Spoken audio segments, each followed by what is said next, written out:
The wind swept across the open prairie without mercy, carrying snow so fine it slipped through every crack and seam, no matter how carefully patched. It was the kind of cold that made the land feel endless and empty, the kind that reminded folks how small they were beneath the winter sky. At the far edge of the Arizona Territory, where wagon tracks faded into white and silence ruled, a small sod house crouched low against the earth as if trying to hide from the storm.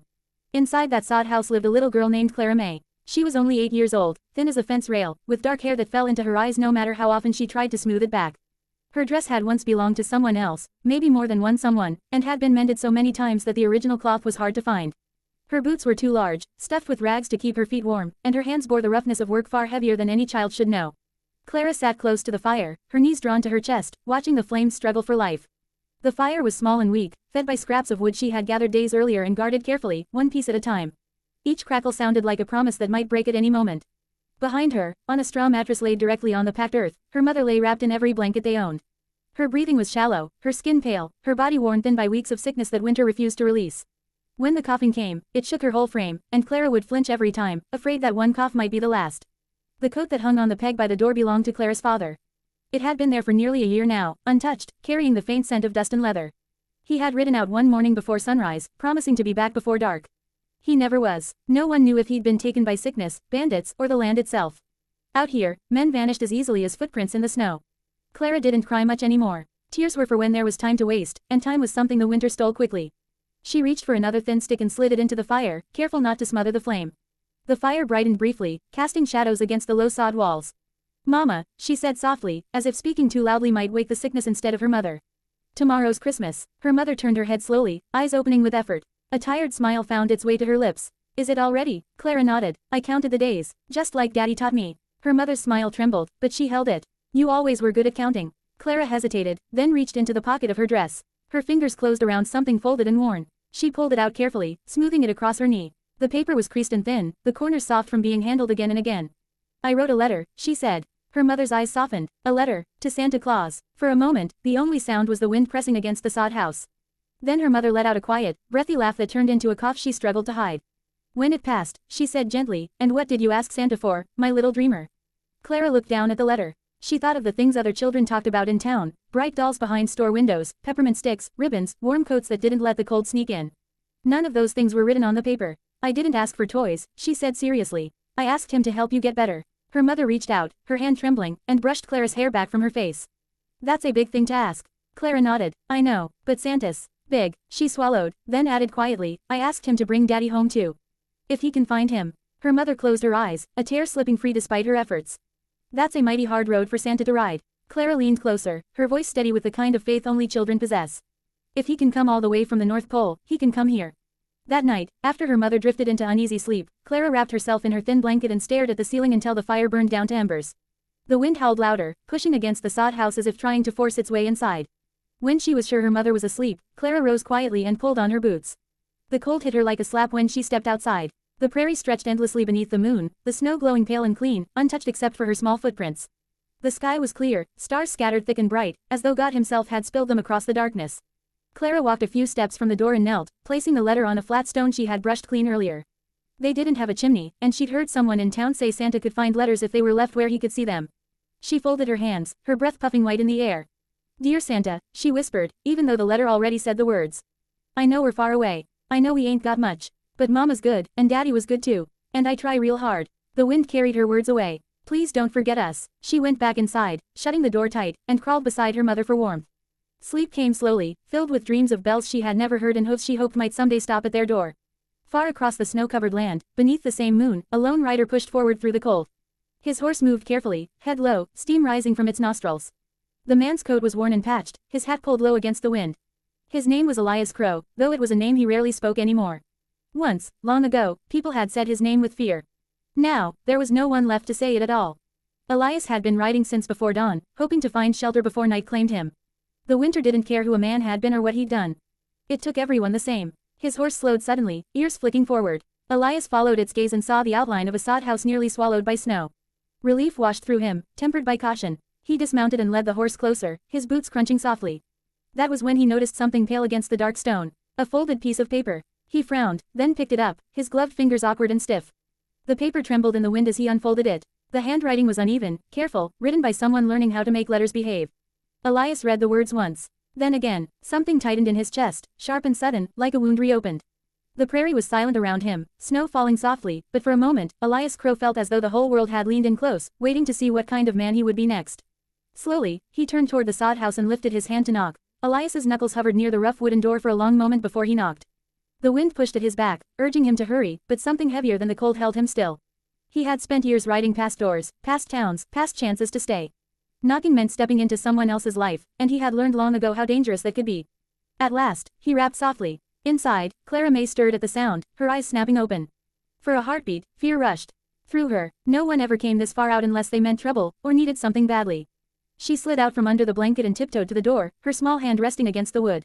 Who is it? She called, her voice thin but steady. A traveler, Elias answered gently. Just looking for shelter from the cold. Clara hesitated, then lifted the latch and cracked the door open. Cold air rushed in, and with it the sight of a tall man dusted with snow, his face lined and weathered, his eyes tired but not cruel. Moonlight caught the edge of his hat, and for a wild, foolish second, Clara thought of reindeer and stories whispered in town. Are you, Santa Claus? She asked, barely louder than the wind. The question struck Elias harder than the letter had. His throat tightened, and he felt foolish heat sting his eyes. He knelt slowly so he wouldn't tower over her, the snow soaking through his trousers. No, little miss, he said quietly. But I reckon I know him. Clara studied him with the seriousness of a judge twice her age. At last, she nodded once. You can come in. Mama's sick, so you gotta be quiet. Elias removed his hat and stepped inside, closing the door carefully behind him.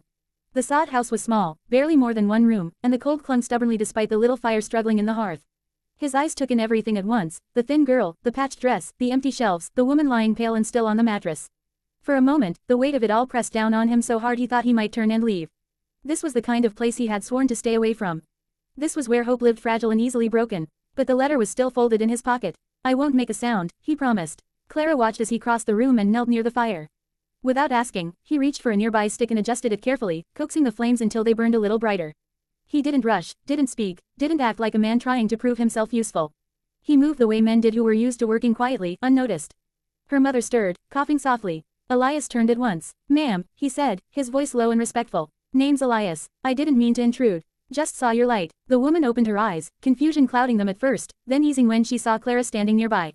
You're welcome, she said weakly. We don't get many visitors. I reckon that's plain, Elias replied gently. He removed his coat and laid it over the woman's feet without ceremony. It was a heavy thing, worn but warm, and Clara's mother sighed as the weight of it settled over her legs. You'll freeze, she protested faintly. Elias shook his head. I've been cold before. Won't kill me. He glanced around the room, taking in the draft slipping through the door, the thin walls struggling to keep winter at bay. He fetched his bedroll from outside and used part of it to seal the worst of the gaps. When the fire threatened to die again, he split one of his last pieces of wood with practiced ease. Clara watched him the way children watch magic, not understanding how it works, only that something impossible is happening right in front of them. Later, when her mother drifted into a light sleep, Elias sat on an upturned crate and pulled a piece of hard bread from his saddlebag. He broke it in half and handed one piece to Clara. For you. She shook her head at once. Mama needs it. Elias considered her, then nodded. Then we'll share. They ate quietly, the sound of the wind filling the space between bites. The bread was tough, but it filled the hollow ache in Clara's stomach, and for the first time in days, she felt warm enough to relax. You ride alone? She asked after a while. Most times, Elias answered. Don't you get lonely? He smiled faintly. Sometimes. Clara swung her feet back and forth. Mama says being lonely ain't the same as being alone. That's so, Elias said. She says you can be alone and still loved. Elias looked at the sleeping woman, then back at the girl. Your mama's a wise one. As the night deepened, he rose and checked the woman's breathing, concern etching his face. He had seen sickness before, seen what happened when it went untreated. He knew then that staying the night wouldn't be enough. Before dawn, he saddled his horse again, moving quietly so as not to wake them. Clara stirred anyway, sitting up with wide eyes. Where you goin'? She whispered. Into town, Elias said. Be back soon. She frowned. You promise? He hesitated, then nodded. I promise. The ride to town was long and bitterly cold. Elias pushed his horse hard, snow biting his face, the letters' words echoing in his mind. In town, he sold what little he had, his spare blanket, his knife, his tobacco. At last, standing in the general store, he placed his revolver on the counter. The shopkeeper raised an eyebrow. That's a fine piece. It'll do, Elias said. I need medicine, and food. When he rode back, his saddle was heavier, but his hands felt strangely empty without the weight of the gun at his side. He returned by late afternoon. Clara ran to the door when she heard the horse, throwing it open despite the cold. You came back. Told you I would. He set to work at once. He warmed water, helped Clara's mother swallow the medicine, and cooked a simple stew that filled the sod house with a smell so rich it brought tears to Clara's eyes. As night fell again, the woman's breathing grew steadier, her color a shade less pale. Elias stayed awake long after the fire burned low, listening to the sounds of sleep. Outside, snow fell soft and steady, covering tracks, smoothing the land clean. For the first time in years, Elias Crow felt like the night might pass without ghosts. Christmas morning came quietly to the prairie, as if the land itself were holding its breath. The storm had passed sometime in the night, leaving behind a world scrubbed clean and shining beneath a pale winter sun. Snow stretched in every direction, smooth and untouched, reflecting the light until it seemed the earth was glowing from within. Inside the sod house, warmth lingered where the fire had been kept alive through the dark hours. Clara May woke slowly, confused at first by the strange comfort wrapped around her. She wasn't shivering, her fingers weren't numb, the air didn't bite her lungs when she breathed. She sat up, rubbing her eyes. For a moment, she thought she was dreaming. A small wooden doll lay at the foot of her bed, carved carefully from pale wood, its face simple but kind. A strip of red cloth had been tied around its neck like a ribbon. Clara stared at it, afraid to touch it, afraid it might vanish if she did. "Mama," she whispered. Her mother stirred, then opened her eyes. And smiled. It wasn't the tired smile Clara had grown used to, the kind that tried to hide pain. This one was real. Color had returned to her cheeks, faint but unmistakable, and her breathing was deeper, steadier. "Morning, Angel," her mother said softly. Clara scrambled to her feet and ran to her, pressing her face into her mother's shoulder. "You look better," she said, her voice trembling with hope. "I feel better," her mother answered, stroking Clara's hair. "I feel lighter." Tears spilled down Clara's cheeks as she laughed and cried at the same time. She pulled back suddenly and grabbed the wooden doll, holding it up like proof. "Mama, look, Santa came." Her mother's eyes filled as she took in the doll, the food on the small table, the thick blanket folded neatly nearby. She didn't say anything for a long moment. Then she nodded. "Looks like he did." Near the door, Elias Crow stood quietly, his hat in his hands. He hadn't slept much. He'd spent most of the night watching the fire, listening to the wind fade and the breathing of mother and child grow calm. When he saw Clara wake, something inside him eased, like a knot finally loosening. "Merry Christmas," he said gently. Clara turned toward him, eyes wide with wonder. "You stayed." Elias smiled. "Figured Santa's helpers don't leave till the job's done." She rushed to him and wrapped her arms around his waist, hugging him fiercely. Elias froze, then slowly rested a hand on her back, the gesture awkward but sincere. Outside, the sun climbed higher, casting long shadows across the snow. After breakfast, a simple meal that tasted richer than any feast, they stepped out into the cold air together. Clara's breath puffed in little clouds as she spun in the snow, laughing. "It's so pretty," she said. "Like the whole world got a present." Her mother stood in the doorway, wrapped in Elias's old coat, watching her daughter with a look that mixed joy and disbelief. "I don't know how to thank you," she said quietly to Elias.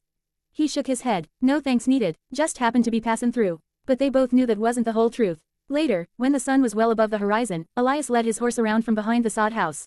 The animal snorted softly, steam rising from its nostrils. Clara's smile faded the moment she saw the saddle. "You're leavin'," she said. Elias tightened the cinch strap, then nodded slowly. That was always the plan. Her chest tightened, a familiar ache forming. People came and went in the west. She knew that. Still, she hadn't expected him to leave so soon. She reached into her pocket and pulled out the folded letter, the same one she had placed on the stone the night before.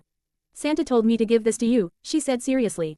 Elias took it, unfolding it carefully. He read the words again, though he already knew them by heart. The wind stirred the snow around his boots. "You already gave me this," he said softly. Clara frowned. "No, I gave it to Santa." Elias met her eyes. "Sometimes," he said, choosing his words carefully, "Santa needs help carrying wishes." She considered this, then nodded. "I knew it." He swung up into the saddle, settling there for a moment, looking down at the small house, the woman standing straighter than she had the day before, the girl clutching her doll. "You be good now," he said. "We will," Clara promised. "Will Santa bring Daddy home?" The question hung between them like fragile glass. Elias looked out across the open land, where the horizon stretched endless and uncertain. "Sometimes," he said at last, his voice steady, "Santa answers wishes in ways folks don't expect." She studied his face, searching for something she couldn't quite name. Then she smiled. "Okay." He tipped his hat to her mother, then turned his horse and rode away, his figure growing smaller against the snow-bright plain. Clara watched until he disappeared. Days passed, then weeks. Winter loosened its grip slowly, reluctantly. The sickness never returned. Clara's mother grew stronger, helping with chores, laughing more often. Townfolk began stopping by, bringing food, offering work. They spoke of a quiet man who had traded a revolver for medicine, who fixed fences for pennies and never stayed long. One spring morning, a familiar horse appeared on the horizon. Clara ran to the door, her heart pounding. "Mama, he's back." Elias dismounted with a shy smile, hat in hand. "Heard you might need help fixin' the roof." From that day on, he didn't leave again. Years passed the way years do, quietly, steadily. The sod house grew into a small ranch, then a proper home. Clara grew taller, stronger, her laughter ringing across the fields. Elias taught her how to ride, how to mend fences, how to read the sky for weather. He never spoke much about his past, and she never asked. Every Christmas Eve, Clara left a letter on the windowsill. Not asking, thanking, and every Christmas morning, no matter how hard the year had been, she woke to warmth, proof that miracles were real, that redemption could ride in on horseback, and that Santa Claus sometimes wore a weathered coat and answered to the name Elias Crow.